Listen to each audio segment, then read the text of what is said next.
Welcome to Zuzi's Wonder World. ஓநாய் வருது, ஓநாய் வருது. பசுமையான மலைகளால் சூழப்பட்ட அந்த அழகிய அமைதியான கிராமத்தில் 2 சிறுவர்கள் வாழ்ந்து வந்தார்கள். ஒருவனின் பெயர் அருண். அவன் எப்போதும் உண்மையை பேசும் அமைதியான நேர்மையான குணம் கொண்ட சிறுவன். மற்றவன் வருண், விளையாட்டுத்தனமும் புத்திசாலித்தனமும் கொண்டவன். ஆனால் பிறரை சீண்டி பார்க்க பொய் சொல்லும் பழக்கம் உடையவன். பள்ளி விடுமுறை நாட்களில் ஒவ்வொரு காலையிலும் அவர்கள் செம்மறி ஆடுகளை மலைமேல் மேய்ச்சலுக்கு அழைத்து செல்வதை வழக்கமாக வைத்திருந்தனர். ஒரு நாள் செம்மறி ஆடுகளை கவனித்துக் கொண்டிருந்த வருணுக்கு சலிப்பு தட்டியது. திடீரென்று அவனுக்கு ஒரு யோசனை வந்தது. ஓநாய், ஓநாய், உதவுங்கள்! ஓநாய் செம்மறி ஆடுகளை தாக்குகிறது, உதவுங்கள் என்று அவன் சத்தமாக கத்தினான். அவனது குரலை கேட்ட கிராம மக்கள் கைகளில் தடிகளும் ஆயுதங்களும் எடுத்துக்கொண்டு ஓநாயை விரட்டத் தயாராக மலைக்கு ஓடி வந்தார்கள். ஆனால் அவர்கள் வந்தபோது அங்கே ஓநாய் எதுவும் இல்லை. வருண் சிரித்துக்கொண்டே, ஐயோ, இது ரொம்பவே சுவாரஸ்யமான விளையாட்டாக இருக்கிறது என்றான். கிராம மக்கள் கோபமடைந்தார்கள். இப்படி பொய் சொல்லாதே, இது விபரீதமான விளையாட்டு என்று எச்சரித்துவிட்டு திரும்பி போனார்கள். அருண் அமைதியாக பார்த்து கொண்டிருந்தான். வருண் செய்தது அவனுக்கு பிடிக்கவில்லை. இந்த மாதிரி விளையாட்டை மீண்டும் செய்யாதே, இது மிகவும் ஆபத்தானது. பிறகு நீ உண்மையான ஆபத்தில் இருக்கும்போது யாரும் உன்னை நம்ப மாட்டார்கள் என்று அருண் எச்சரித்தான். அதை கேட்ட வருண் ஓரிரு நாட்கள் அமைதியாக இருந்தான். ஆனால் ஒரே மாதிரியான வேலையால் மீண்டும் அவனுக்கு சலிப்பு தட்டியது. கிராம மக்கள் பயந்து ஓடி வருவதை மீண்டும் பார்க்க வேண்டும் போலிருந்தது. அதனால் அவன் மீண்டும் ஓநாய், ஓநாய் என்று கத்தினான். அவன் நினைத்தது போல் மீண்டும் கிராம மக்கள் ஓடி வந்தார்கள். ஆனால் அங்கே ஓநாய் இல்லை. இந்த முறை அவர்கள் மிகவும் கோபமடைந்தார்கள்.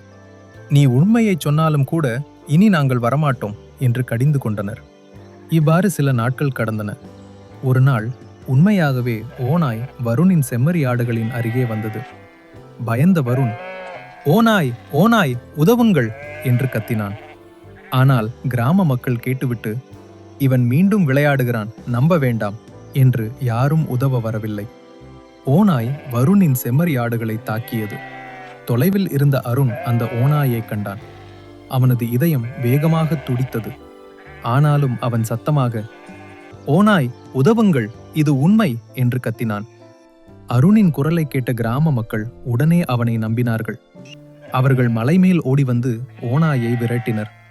அருணின் அனைத்து செம்மறி ஆடுகளையும் வருணின் மீதமுள்ள செம்மறி ஆடுகளையும் காப்பாற்றினர்.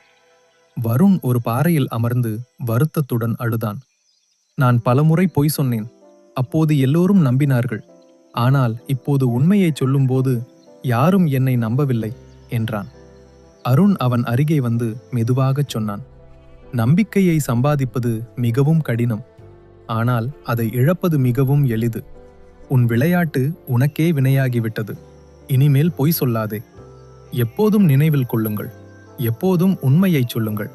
நீங்கள் பொய் சொன்னால், நீங்கள் உண்மையை சொன்னாலும் கூட யாரும் உங்களை நம்ப மாட்டார்கள். எலிப்பிள்ளையும் சிங்கராசாவும். ஒரு அழகான பசுமை நிறைந்த காட்டின் நடுவே ஒரு பெரிய மரத்தின் கீழ் உள்ள வளையில் ஒரு துடிதுடிப்பான சிறிய எலி வாழ்ந்து வந்தது.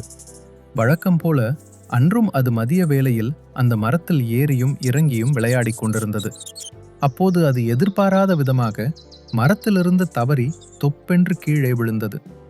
அவ்வளவு உயரத்திலிருந்து விழுந்தும் அதற்கு எந்த காயமும் ஏற்படவில்லை. ஏனெனில் அது மெத்தென்று பஞ்சுபோல் இருந்த ஒரு உருவத்தின் மேல் விழுந்து வழுக்கி தரையை அடைந்தது. தன்னை அடிபடாமல் காப்பாற்றியது என்ன என்று பார்த்தபோதுதான் அது சிங்கத்தின் மேல் விழுந்திருப்பதை எலி உணர்ந்தது. அது வலிமையான பெரிய சிங்கம். அது ஆழ்ந்த உறக்கத்தில் இருந்தது. எலி விழுந்ததால் அதன் உறக்கம் கலைந்தது. என்னை எழுப்பியது யார் என்று அது கர்ஜித்தது. சிங்கத்தின் கண்கள் திறந்தன. எலி தப்பிக்க முன்பே சிங்கம் தனது பெரிய காலை மெதுவாக அதன் முன்னால் வைத்து அதன் பாதையை மறைத்தது. ஐயோ என்று எலி நடுங்கியது. நீதானா என் முதுகில் சாகசம் செய்தது என்று சிங்கம் சற்று கோபமாக கேட்டது. எலி நடுங்கிக் கொண்டே, மன்னிக்கவும் சிங்கராசாவே, நான் சாகசம் செய்யவில்லை, மேலிருந்து தவறி விழுந்து விட்டேன், உங்கள் உறக்கத்தை தெரியாமல் களைத்து விட்டேன் என்றது. அன்று சிங்கம் மிகவும் நல்ல மனநிலையில் இருந்தது. தன் முன்னே நடுங்கிக் கொண்டிருக்கும் எலியை அது ஆர்வமாக பார்த்தது. எலி மேலும் பயந்தது. ஐயோ, என்னை சாப்பிட்டு விடாதீர்கள், தெரியாமல் உங்கள் மேல் விழுந்து விட்டேன் என்று கெஞ்சியது. சிங்கம் சிரித்தது. உன்னை சாப்பிடுவதா? உன்னால் என் பசி அடங்காது, நீ பிழைத்துப் போ என்றது. எலி ஒரு நிமிடம் நின்று துணிச்சலாகச் சொன்னது, மிக்க நன்றி, இந்த உதவியை நான் ஒருபோதும் மறக்க மாட்டேன், ஒரு நாள் நான் உங்களுக்கு உதவுவேன். சிங்கம் சிரித்தது. நீ எனக்கு உதவுவாயா? எனக்கு கோபம் வருமுன் இங்கிருந்து சென்றுவிடு என்றது. எலி மிக்க நன்றி சிங்கராசாவே என்று கூறி அங்கிருந்து ஓடிச் சென்றது. நாட்கள் கடந்தன. ஒரு நாள் மதியம் சிங்கம் காட்டில் நடந்து கொண்டிருந்த போது திடீரென சடாக் ஒரு வேட்டைக்காரனின் வலையில் சிக்கிக் கொண்டது. கயிறுகள் இறுக்கமாக கட்டியதால் எவ்வளவு போராடினாலும் அதனால் விடுபட முடியவில்லை. சிங்கம் உரத்த சத்தத்தில் கர்ஜித்தது. அதன் குரல் காடெங்கும் ஒலித்தது. தொலைவில் இருந்த எலி அந்த சத்தத்தை கேட்டது. உடனே அது சிங்கம் ஆபத்தில் இருப்பதை உணர்ந்தது. ஒரு கணமும் தாமதிக்காமல் அது அந்த திசையில் விரைந்தது. சிங்கம் வலையில் சிக்கியிருப்பதை பார்த்ததும் அது தனது கூர்மையான பற்களால் கயிறுகளை கடிக்கத் தொடங்கியது. மெதுவாக ஒவ்வொரு நூலாக கயிறுகள் அறுந்தன. இறுதியில் கயிறுகள் அறுந்து சிங்கம் வலையை விட்டு வெளியே வந்தது. சிங்கம் எலியை பார்த்து நன்றியுடன் சொன்னது, நன்றி என் குட்டி நண்பா, இவ்வளவு சிறியவனான நீ எனக்கு உதவுவாய் என்று நான் நினைக்கவே இல்லை. எலி பெருமையுடன் சிரித்தது. நல்லது செய்தால் நல்லதே நடக்கும், அது சிறிதோ பெரிதோ என்றது. எப்போதும் நினைவில் கொள்ளுங்கள், சிறு துரும்பும் பல்குத்த உதவும். யாரையும் எதையும் அலட்சியப்படுத்தக்கூடாது. சிறியவர்களும் ஒரு நாள் பெரிய உதவி செய்யலாம்.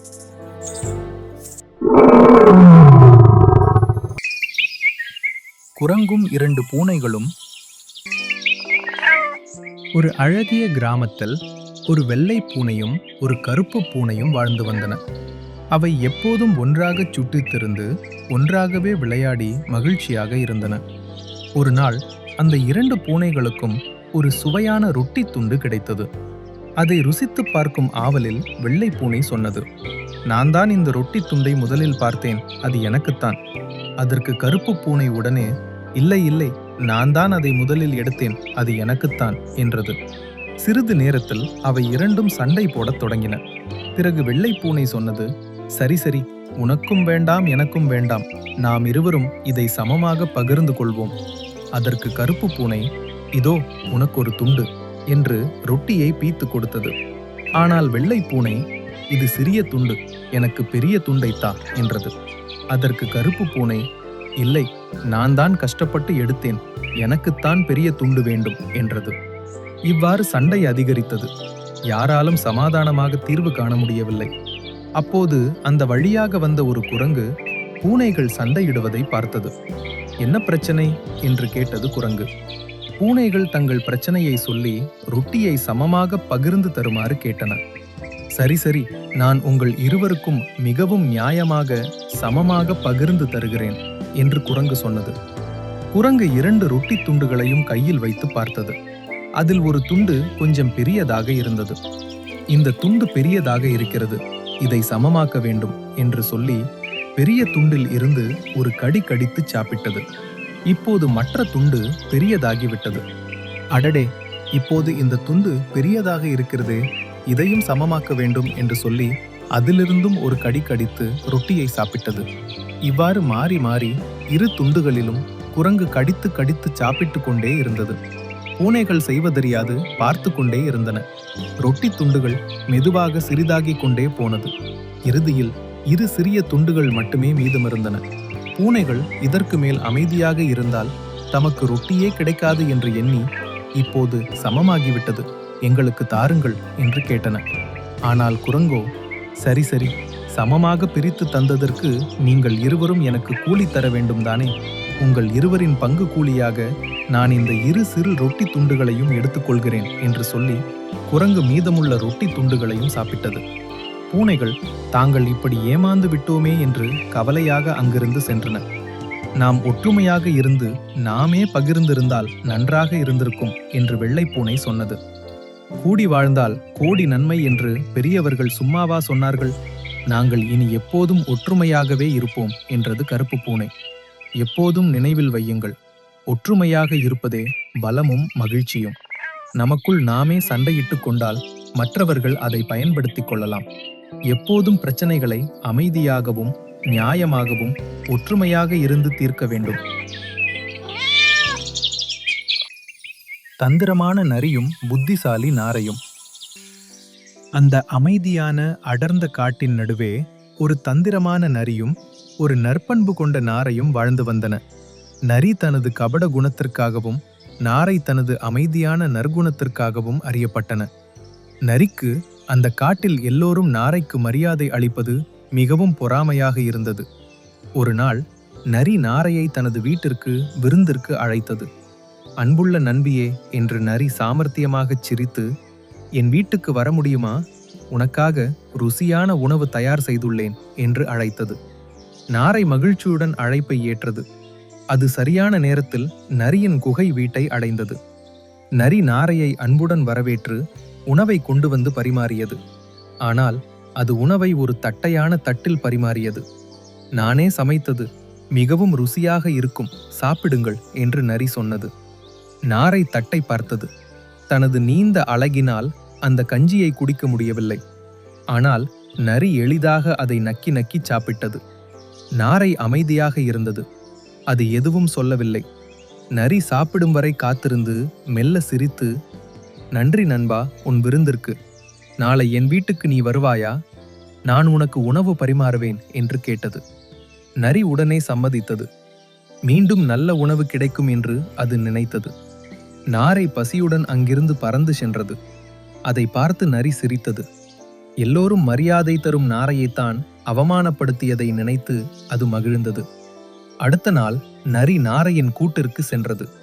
இந்த முறை நாரை நரியை அன்புடன் வரவேற்று உணவை ஒரு நீளமான குறுகிய ஜாடியிலும் ஒரு தட்டையான தட்டிலும் பரிமாறியது. சாப்பிடுங்கள் நரியாரே, மிகவும் நன்றாக இருக்கும் என்று நாரை சொன்னது. நாரை தனது நீண்ட அலகை ஜாடிக்குள் எளிதாக வைத்து சாப்பிட்டது.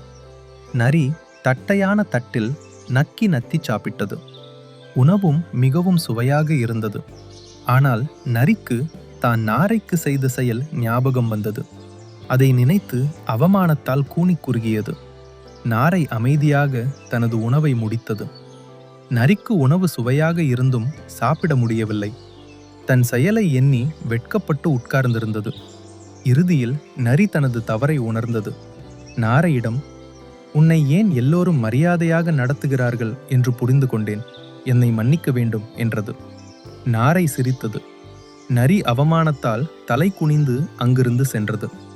எப்போதும் நினைவில் வையுங்கள், நீங்கள் பிறரை எப்படி நடத்துகிறீர்களோ அதேபோல்தான் உங்களையும் மற்றவர்கள் நடத்துவார்கள். எமக்கு தீமை செய்தவர்களை அவர்கள் வெட்கப்படும்படி நன்மை செய்து அவர்கள் செய்த தீமையையும் மறந்து விடுவதுதான் நாம் அவர்களுக்கு கொடுக்கும் சிறந்த தண்டனை. ஏழை விவசாயியும் தங்க முட்டையிடும் வாத்தும். அது ஒரு அழகான சிறிய கிராமம். அந்த கிராமத்தில் ஒரு ஏழை விவசாயியும் அவனது மனைவியும் வாழ்ந்து வந்தார்கள். தினமும் அவர்கள் வயலில் கடுமையாக உழைத்தார்கள். ஆனால் எவ்வளவு உழைத்தாலும் வாழ்க்கை எளிதாக இல்லை. சில நாட்களில் அவர்களுக்கு போதிய சாப்பாடு கூட கிடைக்கவில்லை. ஆனாலும் அவர்கள் ஒருபோதும் விடாமுயற்சி கைவிடவில்லை. ஒரு நாள் எல்லாம் மாறும் என்று நம்பி தொடர்ந்து உழைத்தார்கள். ஒரு நாள் காலை விவசாயி வாத்தின் கூண்டிற்கு முட்டைகள் எடுக்கச் சென்றான். அங்கு அவனுக்கு ஒரு அதிசயம் காத்திருந்தது. கூண்டுக்குள் ஒரு மின்னும் தங்க முட்டை இருந்தது. அவன் அதை மெதுவாக எடுத்தான். அது மற்ற முட்டைகளை விட சற்று கனமாக இருந்தது. அதை கல்லில் லேசாக தட்டி பார்த்தான். கினிங் என்று சத்தம் வந்தது. இது நிச்சயமாக சாதாரண முட்டை இல்லை என்று நினைத்தான். அவன் அதை மனைவியிடம் கொண்டு ஓடினான். இருவரும் ஆச்சரியப்பட்டார்கள். அவர்கள் அந்த முட்டையை சந்தைக்கு கொண்டு சென்றார்கள். அப்போதுதான் தெரிந்தது, அது உண்மையான தங்கம். அதை விற்று தங்களது கடன்களை அடைத்தார்கள். மகிழ்ச்சியுடன் வீடு திரும்பினர். அடுத்த நாள் மீண்டும் ஒரு தங்க முட்டை. அடுத்த நாள் மீண்டும் ஒன்று. ஒவ்வொரு நாளும் ஒரு தங்க முட்டை. மெல்ல மெல்ல அவர்களின் வாழ்க்கை மாறத் தொடங்கியது. இனி பசி இல்லை, கவலை இல்லை. நல்ல உணவு, நல்ல வீடு, சந்தோஷமான வாழ்க்கை. அந்த ஏழை விவசாயி இப்போது செல்வந்தனானான். எல்லாமே நன்றாக போய்க் கொண்டிருந்தது. ஆனால் ஒரு நாள் விவசாயி யோசிக்கத் தொடங்கினான். ஏன் தினமும் ஒரு முட்டைக்காக காத்திருக்க வேண்டும்? இந்த வாத்துக்குள் இன்னும் நிறைய தங்கம் இருக்கும். அதை வெட்டினால் எல்லாம் ஒரே நாளில் கிடைக்கும். அவன் இந்த எண்ணத்தை மனைவியிடம் சொன்னான். அவளுக்கு முதலில் சந்தேகம் இருந்தது. ஆனால் அவளுக்கும் மேலும் செல்வந்தராக வேண்டும் என்ற ஆசை இருந்தது. அதனால் அவளும் சம்மதித்தாள். அடுத்த நாள் விவசாயி அந்த வாத்தை கொன்று அதை வெட்டி பார்த்தான். ஆனால் அவனுக்கு பெரிய அதிர்ச்சி காத்திருந்தது. அவன் நினைத்தபடி அதற்குள் தங்கம் ஒன்றுமில்லை. அது ஒரு சாதாரண வாத்து மட்டுமே. விவசாயி அதிர்ச்சியில் நின்றான். தினமும் தங்க முட்டை கொடுத்த வாத்தை அவன் இழந்து விட்டான். ஐயோ, நான் பெரிய தவறு செய்து விட்டேனே என்று அவன் கதறி அழுதான். அப்போதுதான் அவன் உண்மையை உணர்ந்தான். அவன் ஒரு பெரிய பொக்கிஷத்தை இழந்து விட்டான். ஆனால் இனி எதையும் மாற்ற முடியாது. அவனது பேராசை அவன் பெற்றிருந்த நல்ல வாழ்க்கையையே பறித்து கொண்டது. எப்போதும் நினைவில் வையுங்கள், பேராசை பெரும் நஷ்டத்தை தரும். நமக்கு இருப்பதை மதித்து திருப்தியுடன் வாழ்வதே உண்மையான மகிழ்ச்சி. குமாரும் குறும்புக்கார குரங்குகளும். சில காலத்திற்கு முன்பு குமார் என்ற தொப்பி வியாபாரி வாழ்ந்து வந்தார். சுற்றுலா தலங்களுக்கு சென்று தனது பல வண்ண ஓலை தொப்பிகளை விற்பனை செய்வதுதான் அவரது தொழில். தனது ஓலை தொப்பிகளை ஒரு பெரிய பிரம்பு கூடையில் வைத்து தலையில் சுமந்து செல்வது அவரது வழக்கம். அன்று ஒரு மதிய நேரம். வெயில் கொளுத்தியது. அதனால் குமார் அடுத்த சுற்றுலா தலத்திற்கு செல்வதற்கு குறுக்கு வழியே செல்ல தீர்மானித்தார். அது ஒரு காட்டு வழியாகும். சிறிய தூரம் நடந்ததும் கடுமையான வெயிலால் மிகவும் சோர்வடைந்தார். இங்கே சிறிது நேரம் ஓய்வெடுக்கலாம் என்று அவர் நினைத்தார். அங்கு கிளைகளை பரப்பி செழித்து வளர்ந்த ஒரு பெரிய மரம் இருந்தது. அந்த மரத்தின் நிழலில் அமர்ந்து தனது கூடையை அருகில் வைத்துவிட்டு விரைவில் ஆழ்ந்த நித்திரையில் மூழ்கினார். அந்த மரத்தில் பல குரங்குகள் கூட்டமாக வாழ்ந்து வந்தன. ஆழ்ந்த உறக்கத்தில் இருந்த தொப்பி வியாபாரியையும் அவரது கூடையில் இருந்த வண்ண வண்ண தொப்பிகளையும் அவை கவனித்தன. ஆர்வம் கொண்ட குரங்குகள் மெதுவாக மரத்திலிருந்து இறங்கி வந்தன. ஒவ்வொன்றாக தொப்பிகளை எடுத்து தலையில் அணிந்து கொண்டு மகிழ்ச்சியுடன் மீண்டும் மரத்தின் கிளைகளில் ஏறிச் சென்றன. சிறிது நேரம் கழித்து குமார் கண் விழித்தெழுந்தார். தனது கூடை வெறுமையாக இருப்பதை பார்த்ததும் அவர் அதிர்ச்சி அடைந்தார். ஐயோ, என் தொப்பிகள் எங்கே போயின என்று கவலையுடன் கத்தினார். அவர் சுற்றி முற்றி தேடி பார்த்தார். அவரது தொப்பிகளை காணவில்லை. கடவுளே, என் தொப்பிகள் எங்கே போயின என்று கவலையுடன் மேலே பார்த்தார். மேலே மரக்கிளைகளில் அமர்ந்திருந்த குரங்குகள் அனைத்தும் அவரது வண்ணமயமான தொப்பிகளை அணிந்திருந்ததை கண்டார். ஐயோ, இந்த மரத்தில் குரங்குகள் இருந்ததை நான் கவனிக்கவில்லையே என்று தன்னை நொந்து கொண்டார். என் தொப்பிகளை திருப்பிக் கொடுங்கள் என்று அவர் கத்தினார். குரங்குகளும் அவரை போலவே கத்தின. அவர் கோபமாக தொப்பிகளை தருமாறு சைகை செய்து கைகளை அசைத்தார். குரங்குகளும் அவரை போலவே கைகளை அசைத்தன. அவர் கோபத்தில் என் தொப்பிகள் அனைத்தையும் குரங்குகளிடம் பறிகொடுத்து விட்டேனே என்று சொல்லிக்கொண்டு தன் தலையில் கை வைத்து மரத்தின் வேரில் அமர்ந்தார். குரங்குகளும் அவ்வாறே செய்தன. அதை பார்த்த குமாருக்கு ஒரு யோசனை தோன்றியது. இந்த குரங்குகள் நான் செய்வதையெல்லாம் அப்படியே திருப்பி செய்வது போல் இருக்கிறதே என்று அவர் நினைத்தார். உடனே அவர் தன் தலையை சொரிந்தார். குரங்குகளும் அவ்வாறே செய்தன. தன் தலையில் இருந்த தொப்பியை கழற்றி மீண்டும் அணிந்தார். அதை பார்த்த குரங்குகளும் அவரை போலவே செய்தன. இதுதான் சரியான தருணம் என்று நினைத்த குமார் தன் தலையில் இருந்த தொப்பியை கழற்றி தரையில் வீசினார். அதை பார்த்த குரங்குகளும் அவரை போலவே ஒன்றன் பின் ஒன்றாக தங்களது தொப்பிகளை கழற்றி கீழே வீசின. குமார் மிகவும் மகிழ்ச்சி அடைந்தார். சற்றும் தாமதிக்காமல் தரையில் கிடந்த அனைத்து தொப்பிகளையும் சேகரித்து மீண்டும் தனது கூடையில் வைத்துக் கொண்டார். நன்றி குறும்புக்கார குரங்குகளே என்று மேலே பார்த்து சிரித்தபடி கூறினார். குரங்குகளும் மகிழ்ச்சியுடன் கத்திக்கொண்டும் கிளையிலிருந்து கிளைக்கு தாவிக்கொண்டும் விளையாடின. குமார் மகிழ்ச்சியாக தனது பயணத்தை மீண்டும் தொடர்ந்தார். கோபத்தால் தீர்க்க முடியாத பல பிரச்சனைகளை புத்திசாலித்தனமும் பொறுமையும் இருந்தால் எளிதில் தீர்க்க முடியும் என்பதை குமார் அன்று கற்றுக்கொண்டார். எப்போதும் நினைவில் வையுங்கள், எந்த காரியத்தையும் செய்வதற்கு முன் நன்கு சிந்தித்து செயல்படுங்கள். கோபப்படுவதோ பதற்றமடைவதோ எந்த சிக்கலையும் தீர்க்காது. பொறுமையும் புத்திசாலித்தனமும் இருந்தால் எந்த பிரச்சனையையும் எளிதாக தீர்க்க முடியும். குட்டிக் குரங்கும் பெரிய முதலையும். அந்த அடர்ந்த காட்டின் நடுவே ஓடிய அகன்ற நீல நதியின் கரையில் ஒரு பெரிய மாமரம் கிளைகள் பரப்பி செழுமையாக வளர்ந்து நின்றது. அந்த மாமரத்தில் ஒரு குட்டிக் குரங்கு வாழ்ந்து வந்தது. வசந்த காலம் வந்ததும் அந்த மாமரம் பூக்களாலும் காய்களாலும் கனிகளாலும் நிறைந்து மிகவும் அழகாக காட்சியளித்தது. அந்த குரங்கு குட்டி உணவு தேடி வரும் பறவைகளுடனும் விலங்குகளுடனும் மரத்தில் இருந்த மாம்பழங்களை பகிர்ந்து சாப்பிடும் நல்ல மனம் கொண்டது. அது கிளையிலிருந்து கிளைக்கு தாவி பாடல்கள் பாடி விளையாடிக்கொண்டே தனது நாட்களை மகிழ்ச்சியாக கழித்து வந்தது. ஒரு நாள் மதிய நேரத்தில் குரங்கு குட்டி ஒரு கிளையில் ஓய்வெடுத்து கொண்டிருந்த போது கீழே தண்ணீரில் ஒரு சத்தம் கேட்டது. குரங்கு குட்டியே வணக்கம் என்று ஒரு ஆழமான குரல் கேட்டது. குரங்கு குட்டி கீழே பார்த்தது. அங்கே நதிக்கரையில் ஒரு பெரிய முதலை மிதந்து கொண்டிருந்தது. முதலை மேலே பார்த்து, இது என்ன பழம்? எனக்கும் இந்த பழங்களை சாப்பிட்டு பார்க்க வேண்டும் போல் இருக்கிறது. எனக்கும் கொஞ்சம் தருவாயா என்று கேட்டது. குரங்கு குட்டி அன்பாக சிரித்தது. இவை மாம்பழங்கள்.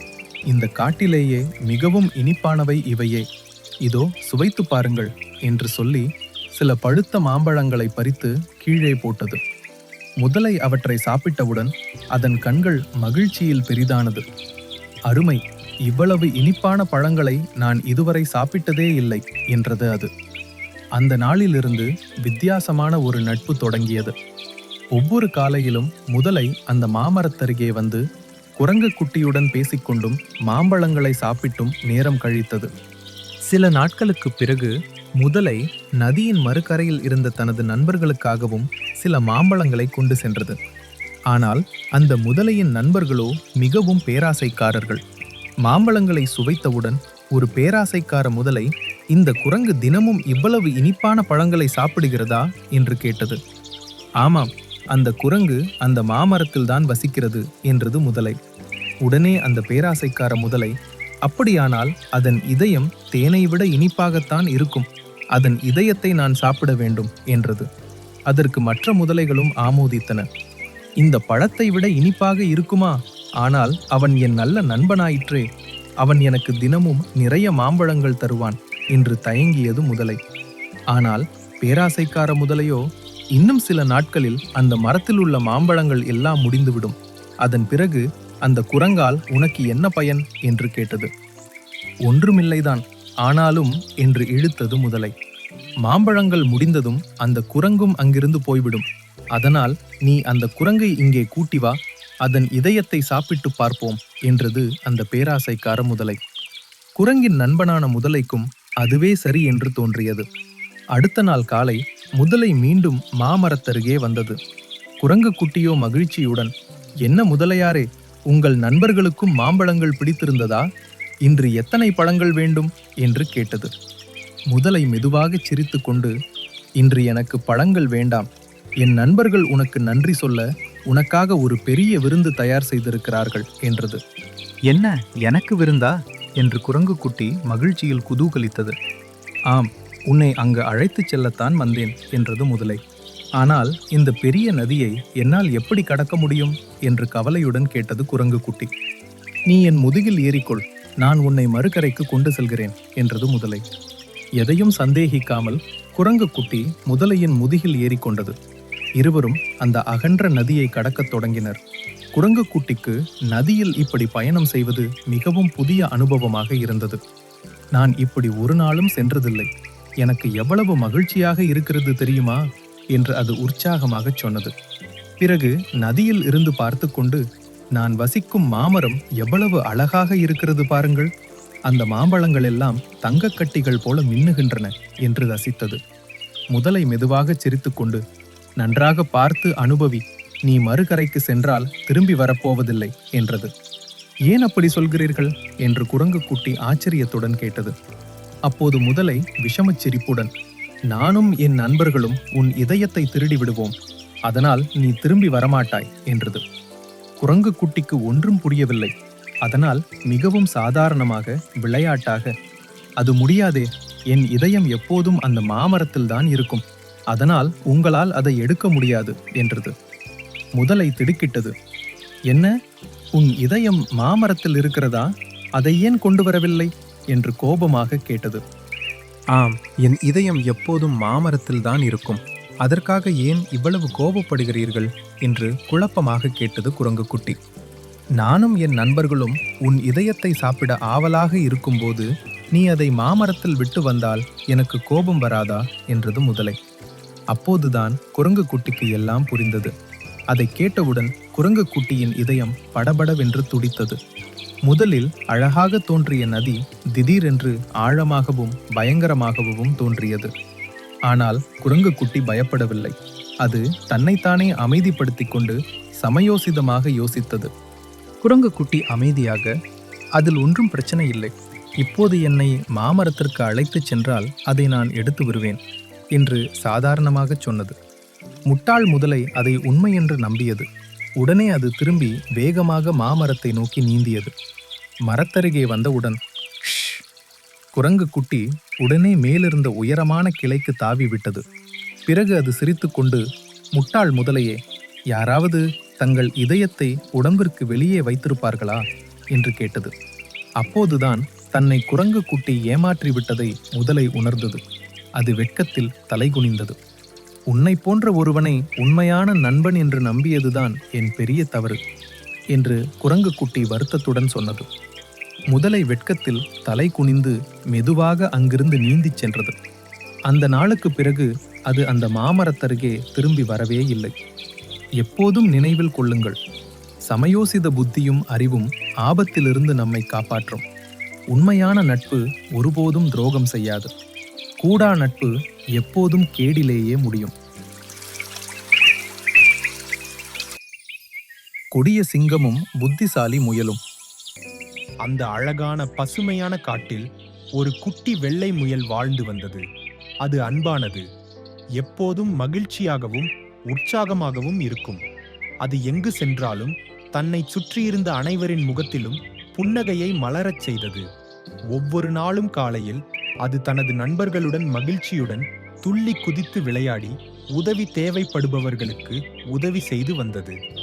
ஒரு நாள் மாலை நாள் முழுவதும் விளையாடிவிட்டு அந்த குட்டி முயல் தனது வீட்டிற்கு திரும்பியது. ஆனால் வீட்டில் ஏதோ சரியில்லை. அதன் குடும்பத்தினர் எல்லோரும் தங்கள் வலைக்குள் அமைதியாக அமர்ந்திருந்தனர். சில முயல்கள் அழுது கொண்டிருந்தன. சில முயல்கள் கவலையுடனும் பயத்துடனும் காணப்பட்டன. இதற்கு முன் தனது குடும்பத்தினரை இப்படி பார்த்ததில்லை அந்த குட்டி முயல். அப்பா, என்ன நடந்தது என்று பதற்றத்துடன் கேட்டது. ஏன் எல்லோரும் இவ்வளவு சோகமாக இருக்கிறார்கள்? அதன் தந்தை ஒரு பெருமூச்சு விட்டார். மகனே, என்றார் அவர், பல மாதங்களாக ஒரு கொடிய சிங்கம் இந்த காட்டை அச்சுறுத்தி வருகிறது. அது தினமும் அப்பாவி விலங்குகளை வேட்டையாடி கொன்று தின்று வந்தது. முயல் கவனமாக கேட்டுக்கொண்டிருந்தது. அது பல விலங்குகளை கொல்வதை தடுக்க இந்த காட்டில் உள்ள எல்லா விலங்குகளும் ஒன்று கூடி ஆலோசனை செய்து ஒரு முடிவெடுத்தன. அதன்படி சிங்கம் வேட்டையாடக்கூடாது. அதற்கு பதிலாக தினமும் ஒரு விலங்கை அதன் உணவாக தாமே அனுப்புவோம் என்று முடிவு செய்தன. அதற்கு சிங்கமும் ஒப்புக்கொண்டது. அதற்காக இப்போது ஏன் எல்லோரும் அழுகிறார்கள் என்று கேட்டது. அதன் தந்தையின் கண்கள் கண்ணீரால் நிரம்பின. ஏனென்றால் நாளை நம் குடும்பத்தின் முறை. முயல் சுற்றிலும் பார்த்தது. சுற்றி இருந்த குட்டி முயல்கள் பயத்தில் நடுங்கின. அந்த வலைக்குள் அமைதி நிலவியது. சில நிமிடங்களுக்கு பிறகு அந்த குட்டி முயல் தைரியமாக எழுந்து நின்றது. கவலைப்படாதீர்கள் என்று நம்பிக்கையுடன் கூறியது. நானே போகிறேன். நம் குடும்பத்தையும் இந்த காட்டையும் காப்பாற்ற ஏதாவது ஒரு வழி கண்டிப்பாக இருக்கும். அன்றிரவு அந்த குட்டி முயல் நீண்ட நேரம் ஆழ்ந்து யோசித்தது. மெல்ல மெல்ல ஒரு புத்திசாலித்தனமான திட்டம் அதன் மனதில் உருவாகத் தொடங்கியது. மறுநாள் காலை முயல் சிங்கத்தின் குகையை நோக்கி புறப்பட்டது. ஆனால் அவசரமாகச் செல்லாமல் வேண்டுமென்றே மெதுவாகச் சென்றது. இதற்கிடையில் சிங்கம் பொறுமை இழந்து கொண்டிருந்தது. அதற்கு மிகவும் பசி எடுத்தது. என் உணவு இன்னும் ஏன் வரவில்லை என்று கோபத்துடன் கர்ஜித்தது. இனி என்னால் காத்திருக்க முடியாது. என் உணவு விரைவில் வராவிட்டால் இந்த காட்டில் உள்ள எல்லா விலங்குகளையும் நானே வேட்டையாடத் தொடங்கிவிடுவேன் என்று கர்ஜித்தது. அந்த நேரத்தில் குட்டி முயல் ஓடி வந்து சேர்ந்தது.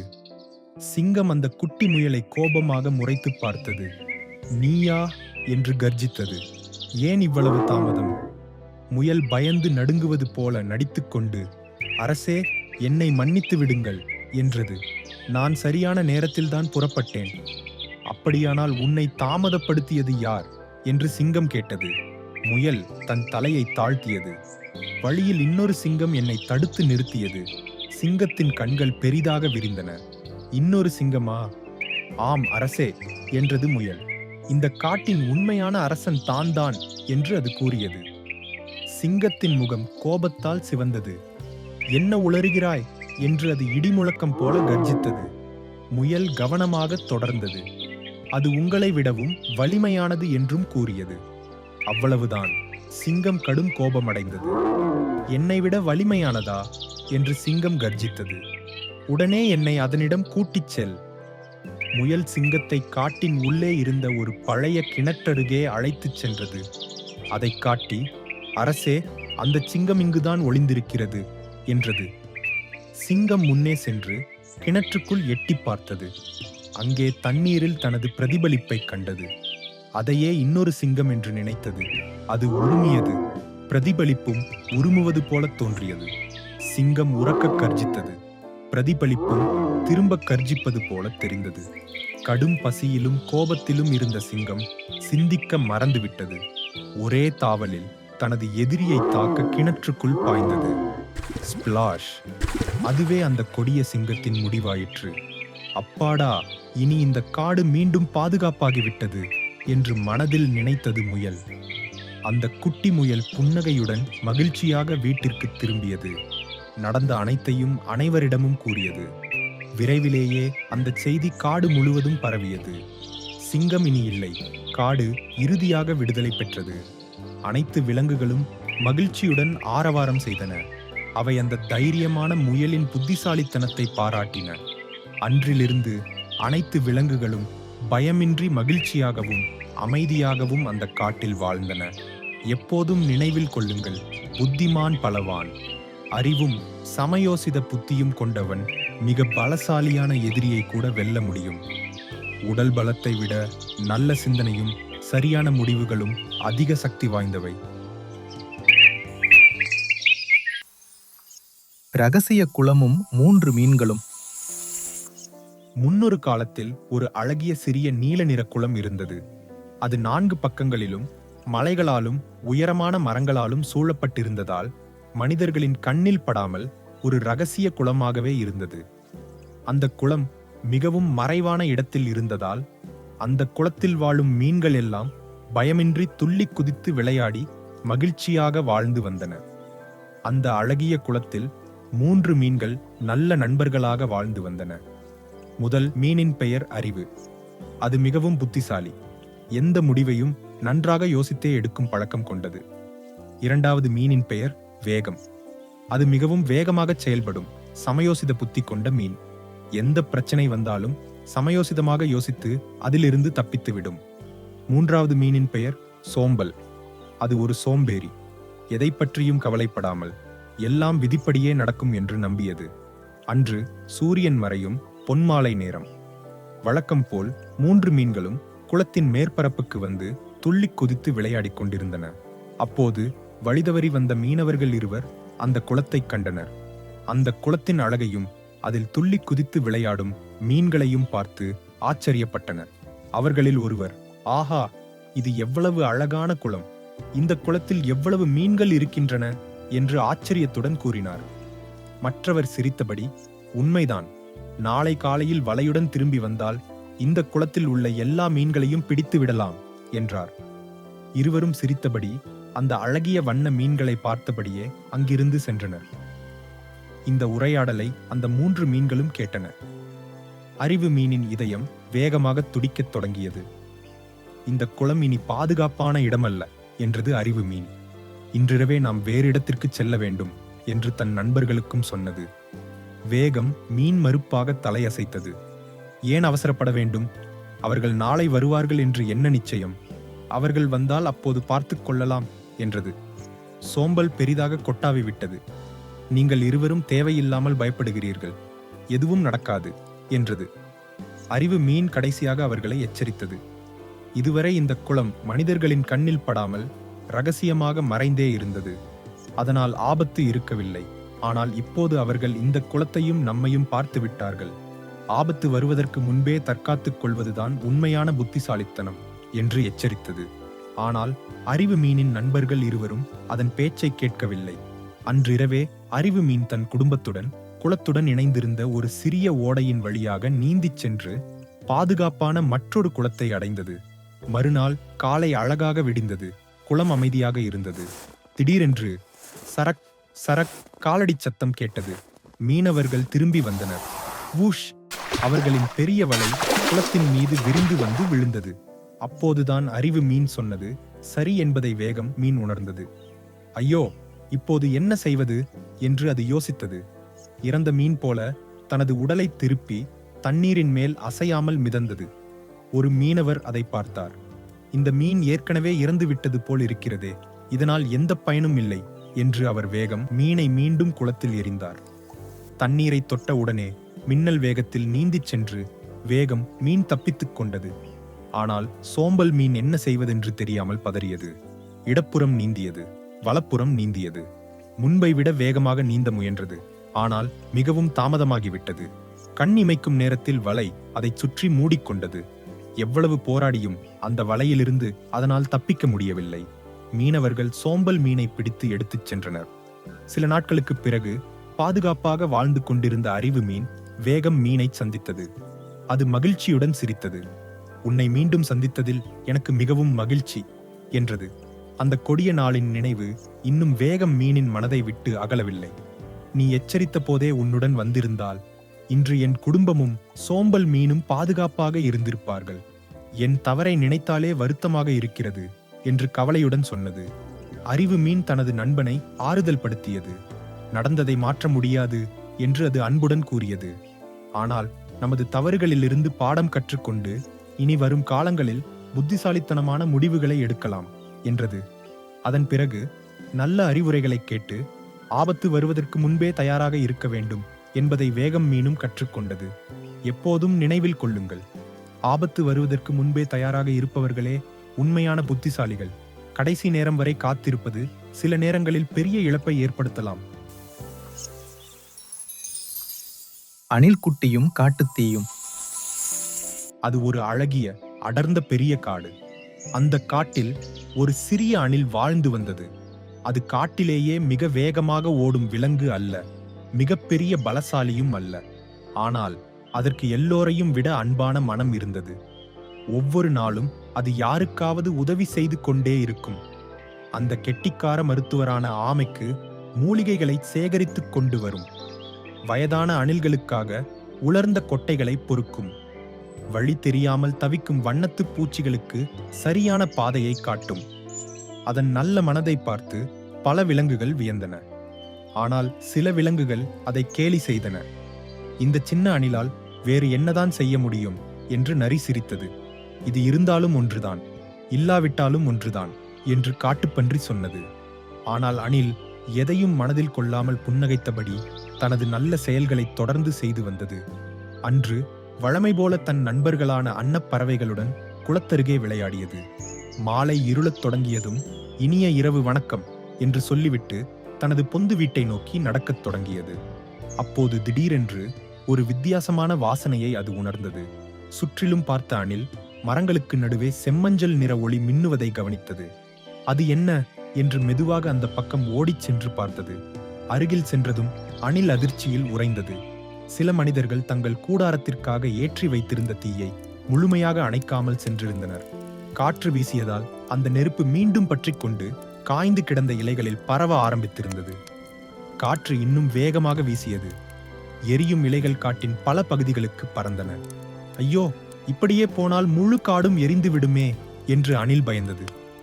ஒரு நொடியும் வீணாக்காமல் அது தன்னால் முடிந்த வேகத்தில் ஓடத் தொடங்கியது. தீ தீ தீ, எல்லாரும் எழுந்திருங்கள், காட்டில் தீ பிடித்து விட்டது. அது மரத்தின் பொந்துகளை தட்டியது.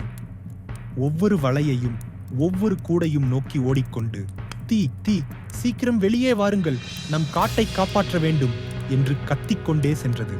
அதன் சத்தத்தை கேட்டு முயல்கள் தங்கள் வலைகளிலிருந்து வெளியே வந்தன. மான்கள் புகையெழும் திசையை பார்த்தன. பறவைகள் வானில் பறந்தன. சில நிமிடங்களிலேயே காட்டில் பரபரப்பு ஏற்பட்டது. நெருப்பை பார்த்த பறவைகள் பயந்தன. மான்கள் மருண்டன. முயல்கள் நடுங்கின. அச்சப்படத் தேவையில்லை, அமைதியாக இருங்கள். நாம் ஒன்றாகச் சேர்ந்தால் இந்த தீயை சிறு அளவில் இருக்கும் போதே அணைக்க முடியும் என்று அணில் மற்ற விலங்குகளுக்கு தைரியமூட்டியது. மற்ற விலங்குகள் என்ன செய்வதென்று தெரியாமல் தயங்கி நின்றன. அணிலோ சற்றும் தாமதிக்காமல் குளத்திலிருந்து ஒரு சிறிய தேங்காய் ஓட்டில் தண்ணீரை எடுத்து வந்து தீயில் ஊற்றியது. மீண்டும் குளத்தை நோக்கி ஓடியது. குளத்திற்கும் நெருப்பிற்கும் இடையில் தொடர்ந்து ஓடிக்கொண்டே இருந்தது.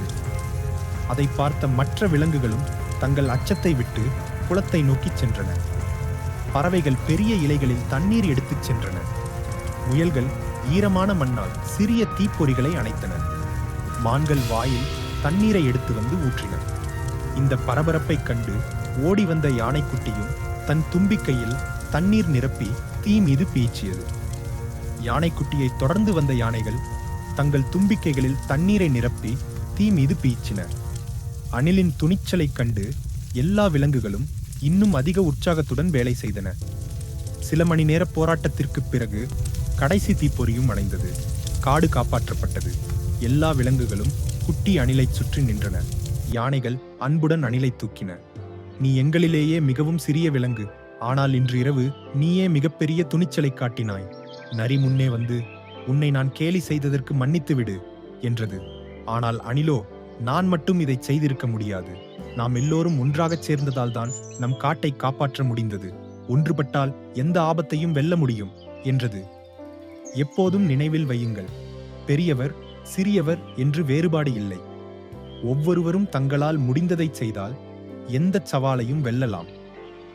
ஒரு சிறிய தீப்பொறி கூட ஒரு பெரிய காட்டுத்தீயை ஏற்படுத்திவிடும். அதனால் காட்டில் நீங்கள் முகாமிட்டு தங்கினால் அங்கிருந்து செல்லும் முன் தீயை முழுமையாக அணைத்துவிட்டு செல்லுங்கள். நாம் அனைவரும் சேர்ந்து நம் காடுகளை பாதுகாப்போம்.